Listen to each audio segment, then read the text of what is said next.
नमस्कार, मी योगिता चव्हाण डिजिटल महाराष्ट्र संध्या न्यूजमध्ये आपले सर्वांचे मनापासून स्वागत करते। आज महाराष्ट्रासाठी आणि विशेषतः मुंबईसाठी अत्यंत अभिमानाचा आणि ऐतिहासिक दिवस आहे। घाटकोपरमधील पवित्र चिरागनगर देशामध्ये साहित्यरत्न लोकशाहीर अण्णाभाऊ साठे यांची कर्मभूमी म्हणून ओळखली जाते।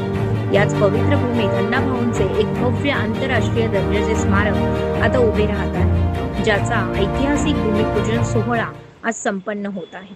या सोहळ्याचे मुख्य आकर्षण म्हणजे महाराष्ट्राचे लाडके आपले मुख्यमंत्री माननीय श्री देवेंद्रजी फडणवीस साहेब। छत्रपती शिवरायांना मानाचा मुजरा करतो। भारतीय राज्यघटनेचे शिल्पकार भारतरत्न डॉक्टर बाबासाहेब आंबेडकर यांना मानवंदना अर्पित करतो।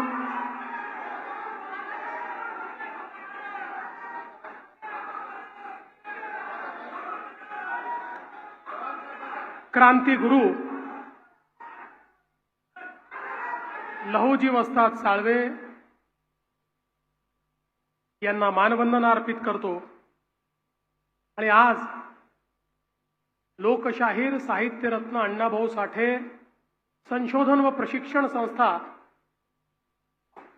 या प्रकल्पाच्या भूमिपूजन प्रसंगी मंचावर उपस्थित असलेले महाराष्ट्राचे लोकप्रिय उपमुख्यमंत्री माननीय एकनाथराव शिंदेजी,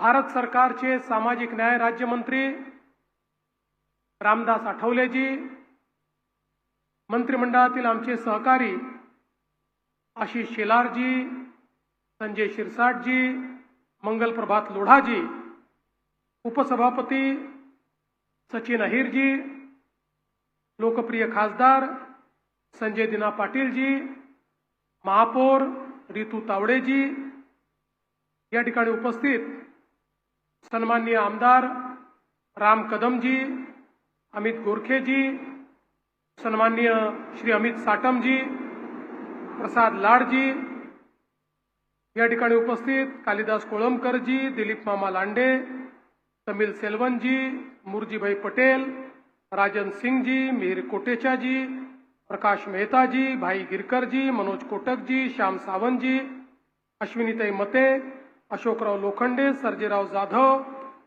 आपल्या या एसआरएचे सीओ महेंद्र कल्याणकर, या कार्यक्रमाकरता आवर्जून उपस्थित असलेले लोकशाहीर साहित्यरत्न अण्णाभाऊ साठे यांचे नातेवाईक श्रीमती सावित्रीबाई मधुकर साठे, श्री सचिन भाऊ साठे, श्रीमती ज्योती साठे, श्रीमती आरती साठे, मंचावर उपस्थित सर्व मान्यवर आणि या ठिकाणी उपस्थित सर्व माझ्या माता भगिनी आणि बंधूंनो, आजचा दिवस हा आपल्या सर्वांकरता अतिशय आनंदाचा दिवस आहे। अनेक वर्ष प्रत्येक 1 ऑगस्टला आम्ही जेव्हा अण्णाभाऊंच्या पुतळ्याला अभिवादन करायला जायचो, मुंबई असो, नागपूर असो, पुणे असो, प्रत्येक ठिकाणी एकच मागणी यायची की चिरागनगरला ज्या ठिकाणी अण्णाभाऊंचं झोपडी वजा घर होतं त्या ठिकाणी एक मोठं स्मारक तयार झालं पाहिजे। 20-25 वर्ष सातत्याने ही मागणी होत होती, पण दुर्दैवाने त्यामध्ये प्रगती मात्र फारशी होत नव्हती। आणि त्यावेळी मुख्यमंत्री म्हणून काम करण्याची संधी मला मिळाली। 2016ला आपण पहिल्यांदा हा निर्णय केला की या ठिकाणची जी जागा आहे ती अधिग्रहित करू, या ठिकाणी एसआरएचा प्रकल्प राबवू, लोकांचं पुनर्वसन करू आणि मग जी जागा उपलब्ध होईल त्या जागेवर एक अतिशय सुंदर आणि भव्य अशा प्रकारचं लोकशाहीर साहित्यरत्न अण्णाभाऊ साठेंचं स्मारक हे आपण उभं करू। त्या दृष्टीने आपण एक समिती तयार केली। 2017 साली आता ज्यांनी याचे सगळे आराखडे तयार केलेत त्या धायगुड्यांची नेमणूक आपण केली आणि त्यानंतर हा प्रयत्न सुरू केला. साधारण 2019च्या दरम्यान माझ्या हे लक्षात आलं की वेगवेगळे लोक SRAचा प्रस्ताव आणतात, पण मॅक्सिमम लोकांचा इंटरेस्ट हा त्यातनं आपल्या बिल्डरचं काम कसं पुढे नेता येईल अशा पद्धतीचा आहे. स्मारकाच्या बद्दल फारसं गंभीर कोणी नाही, तर प्रत्येक जण या भागामध्ये SRAच्या माध्यमातून आम्हाला फायदा कसा करता येईल या संदर्भात प्रयत्न करतोय. आणि म्हणून 2019च्या फेब्रुवारीत आपण पहिल्यांदा निर्णय घेतला की आतापर्यंत SRAने खासगी विकासकांना वेगवेगळे प्रकल्प करायला लावले, पण हा प्रकल्प आता खासगी विकासक करणार नाही. SRA स्वतः हा प्रकल्प करेल, SRA त्याच्यामध्ये पैसा टाकेल, SRA पुनर्वसन करेल आणि SRAच या ठिकाणी हे स्मारक बांधेल. हा निर्णय आपण केला. वेगवेगळे प्लॉट्स एकत्रित कसे करायचे या संदर्भातला निर्णय आपण त्या ठिकाणी केला. दुर्दैवाने 19च्या शेवटी सरकार गेल्यानंतर जवळपास 2.5 वर्ष या ठिकाणी फारसं काही काम होऊ शकलं नाही. जी काही कारणं राहिली असतील, मला कोणावर टीका करायची नाही. 1-2 बैठका झाल्या, पण फारसं काही काम झालं नाही. पुन्हा 24ला शिंदेसाहेब मुख्यमंत्री झाले, मी गृहनिर्माण मंत्री झालो आणि या कामाला पुन्हा एकदा मी चालना दिली आणि सातत्याने पाठपुरावा करून याचे सगळे निर्णय आपण करून घेतले. या संदर्भात त्याचा आराखडा असेल, त्याला मान्यता देणं असेल, त्या ठिकाणी टेंडर काढणं असेल, पुनर्वसन असेल. हाही प्रश्न आला की पुनर्वसन करताना अपात्र लोकांचं काय करायचं. त्यावेळी आम्ही निर्णय केला की पात्र असो की अपात्र असो, अण्णाभाऊंचं स्मारक करायचं असेल तर ते स्मारक वंचितांना उद्ध्वस्त करून करता येणार नाही. त्यामुळे प्रत्येकाला या ठिकाणी त्याचं पुनर्वसन केलं पाहिजे आणि तशा पद्धतीनं ते पुनर्वसन आपण केलं. मी मनापासून SRAचे श्री कल्याणकर आणि त्यांच्या अधीनस्थ सगळ्या अधिकाऱ्यांचं अभिनंदन करतो की त्यांनी अतिशय चांगल्या पद्धतीनं वेगानं हा संपूर्ण प्लॉट रिकामा केला आणि आता पहिल्या टप्प्याचं भूमिपूजन आपण आज करतोय.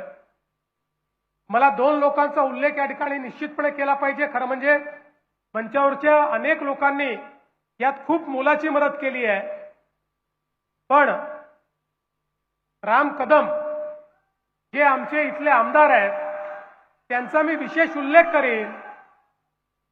कारण रामभाऊंनी याच्या प्रत्येक पावलावर त्या ठिकाणी मदत तर केलीच, पण दुर्दैवाने पहिलं प्लॅनिंग हे चुकलं होतं आणि या ठिकाणी घर दुसरीकडे आणि स्मारक दुसरीकडे अशा पद्धतीचं प्लॅनिंग झालं होतं. कदाचित थोडं सोयीचं वाटल्यामुळे ते प्लॅनिंग करण्यात आलं होतं.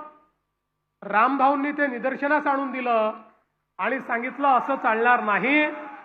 आणि मग पूर्ण प्लॅनिंग आम्ही बदललं आणि सांगितलं जिथे घर तिथेच स्मारक. आणि अशा पद्धतीनं या सगळ्या याच्यात रामभाऊंनी खूप चांगली मदत केली. आणि दुसरं, याचा सातत्याने पाठपुरावा करणारे आमदार अमित गोरखे यांचंही मी मनापासून अभिनंदन करेन की ज्यांनी सातत्याने या सगळ्या गोष्टींचा पाठपुरावा या ठिकाणी केला.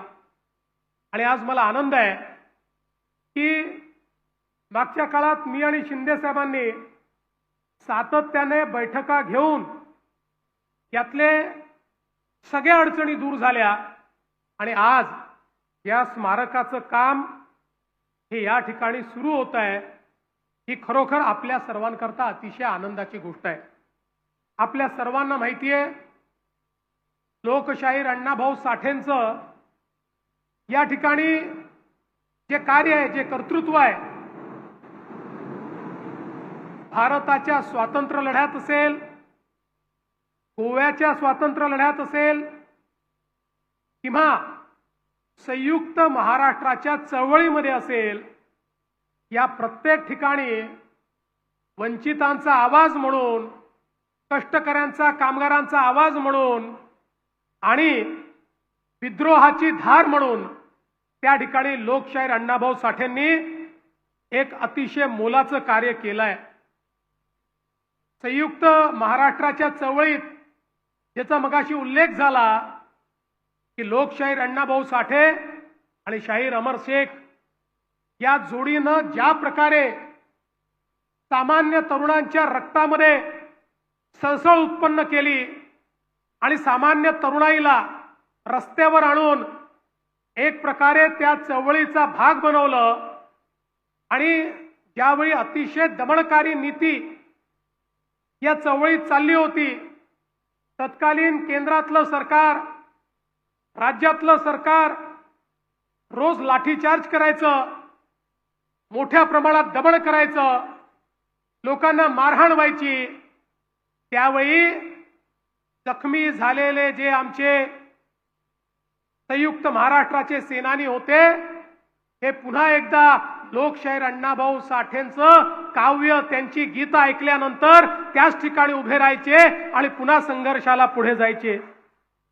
आणि म्हणूनच आचार्य अत्रेंनी लोकशाहीर अण्णाभाऊ साठेंच्या बद्दल बोलताना एकदा सांगितलं, म्हणाले, अण्णाभाऊ, तुमच्या शाहिरीचं कौतुक करण्याकरता छत्रपती शिवाजी महाराजच हवे होते.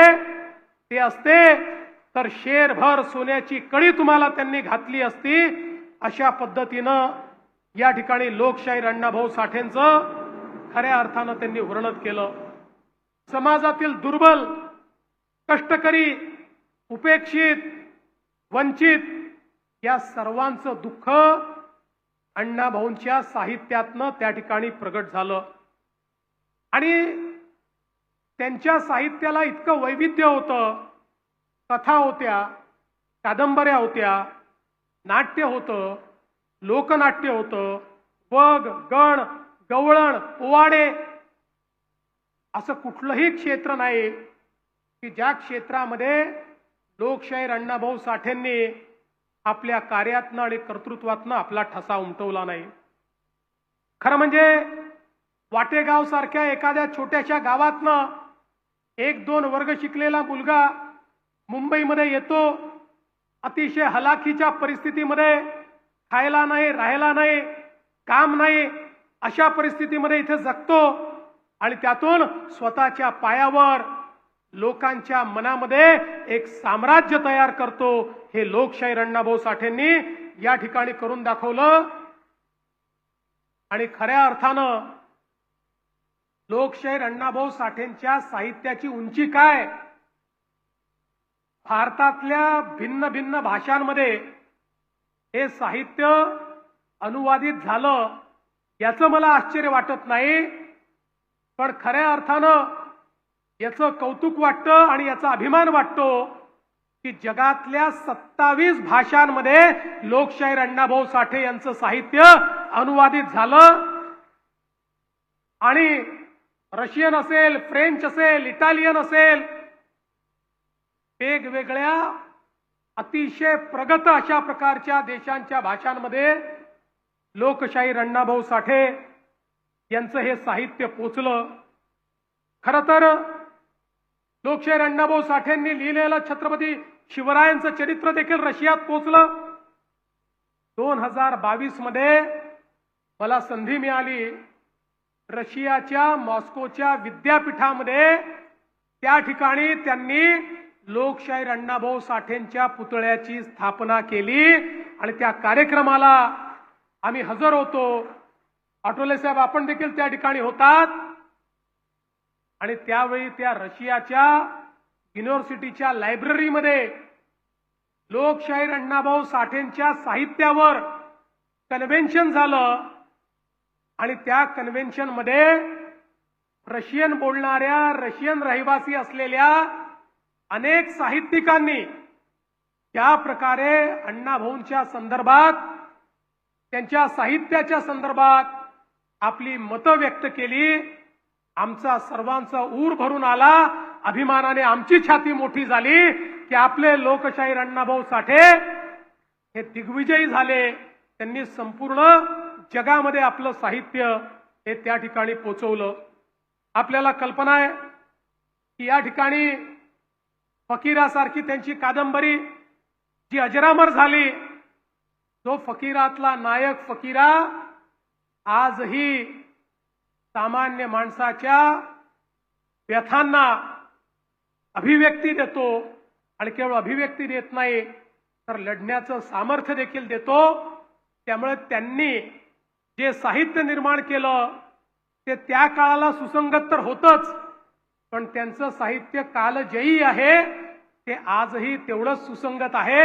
आणि म्हणूनच महाराष्ट्र सरकारने निर्णय करून त्यांच्या साहित्याचे खंड हे प्रकाशित करण्याचा आम्ही निर्णय केला.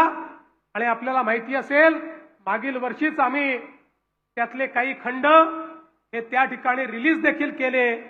अण्णाभाऊंचं हे जे काही साहित्य आहे हे सामान्यातल्या सामान्य माणसापर्यंत पोचलं पाहिजे आणि त्यांनी जो दिलेला मंत्र आहे तो मंत्र सर्वसामान्यांच्या जीवनाचा मंत्र झाला पाहिजे, याकरता हे सगळे प्रयत्न आपण केले. शिंदे साहेबांनी मगाशी सांगितलं की आपल्या सगळ्यांची मागणी होती की या ठिकाणी पार्टीप्रमाणे आरटीची निर्मिती केली जावी आणि निश्चितपणे त्या ठिकाणी आम्ही आरटीची निर्मिती केली आणि आरटीच्या माध्यमातनं आज मला अतिशय आनंद आहे. त्यावेळी आमच्या एका छोट्या भगिनीचा आम्ही सत्कार केला जी IAS ची परीक्षा पास झाली आणि आपल्या समाजातनं ही मुलगी आज IAS मध्ये गेली. पण माझी आपल्या सर्वांना विनंती आहे, एकीकडे साहित्यरत्न अण्णाभाऊ साठे आहेत, खरं म्हणजे आमच्या मातंग समाजामध्ये तर कलावंतांची कमतरता नाही आहे. कलावंतांची खाण कुठे शोधायची असेल तर आमच्या मातंग समाजामध्ये गेलं तर ती खाण आपल्याला त्या ठिकाणी पाहायला मिळते. पण त्याच वेळी आज आवश्यक काय आहे? आवश्यक आहे आपल्या समाजाला शैक्षणिक दृष्ट्या, सामाजिक दृष्ट्या, आर्थिक दृष्ट्या आपल्याला कसं पुढे नेता येईल. विशेषतः शैक्षणिक क्षेत्रामध्ये आजही समाजामध्ये काही प्रमाणात मागासलेपण आपल्याला पाहायला मिळतं आणि म्हणून ते मागासलेपण दूर करण्याकरता विविध उपाययोजना आपण करतो की ज्या उपाययोजनांच्या माध्यमातून एकदा जर आमचा तरुण हा या शिक्षणाच्या मुख्यधारेत आला तर लोकशाहीर अण्णाभाऊ साठेंना तर शिकण्याची संधी मिळाली नाही, पण त्यांच्यावर आज अनेक लोक PhD करतायत. पण तीच प्रतिभा या समाजातल्या अनेक तरुणांमध्ये आपल्याला तयार करता येईल. आणि म्हणून त्याही दृष्टीने आपल्याला सगळ्यांना मिळून या ज्या संस्था आहेत ही केवळ स्मारकं नाही आहेत, या स्मारकांच्या माध्यमातून हा प्रचार आणि प्रसार करण्याचा प्रयत्न आपल्याला करायचा आहे. मला आनंद आहे की याच्यामध्ये टप्पा 1 ला नौदलाच्या परवानगीची चा प्रश्न होता तो आपण सोडवलाय. टप्पा 2 करता आता नौदलाची परवानगी काही अडचणी आहेत त्याही आपण त्या ठिकाणी सोडवू आणि अतिशय चांगल्या पद्धतीनं हे स्मारक या ठिकाणी करू. मला याही गोष्टीचा आनंद आहे की मागच्या काळामध्ये शिंदे साहेबांनी आणि आम्ही ज्यांना आपण भारतीय इतिहासामध्ये क्रांती गुरु म्हणून ओळखतो ते लहुजी वस्ताद साळवे यांचंही अतिशय महत्वाचं स्मारक हे पुण्यामध्ये तयार करायची सुरुवात केली. मी आताच लोखंडेंना विचारत होतो, ते समितीचे अध्यक्ष आहेत, त्यांनी सांगितलं 65% काम आता पूर्ण झालेलं आहे आणि लवकरच तेही स्मारक हे आपण पूर्ण करू. भारतीय स्वातंत्र्याच्या इतिहासामध्ये सर्वात जास्त स्वातंत्र्य सेनानी तयार करणारे जर कोणी असतील तर ते क्रांतिगुरु लहुजी वस्ताद साळवे होते. आणि म्हणून या क्रांतिगुरूंना देखील अभिवादन करण्याचं काम या ठिकाणी आपण करतो. मी आज या निमित्ताने SRA ला एकच गोष्ट सांगणार आहे, तुम्ही आता सगळं काम वेगाने केलंय, पण मी तुमच्या टाइमलाईन बघत होतो त्यावेळी स्मारकाचं उद्घाटन तुम्ही 4 वर्षांनी ठेवलंय. 4 वर्षांनी नाही, जुलै 2029 ला याचं उद्घाटन करायचं आहे. आणि मी आजच शब्द देतो, जुलै 2029 ला जर तुम्ही उद्घाटन केलं, शिंदे साहेब आणि मी या ठिकाणी माननीय पंतप्रधान नरेंद्र मोदीजींना उद्घाटनाकरता घेऊन येऊ आणि त्यांच्या हस्ते या स्मारकाचं उद्घाटन या ठिकाणी आम्ही केल्याशिवाय राहणार नाही. मी पुन्हा एकदा आपल्या सर्वांचं मनापासून स्वागत करतो. SRAच्या अधिकाऱ्यांचं मनापासून अभिनंदन करतो.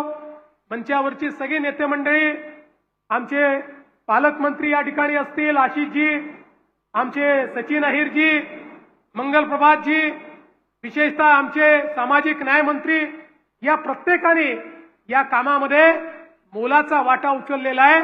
त्यामुळे त्या सगळ्यांचे मनापासून आभार मानून मी माझे 2 शब्द संपवतो. धन्यवाद. जय हिंद, जय महाराष्ट्र, जय भीम, जय लहूजी.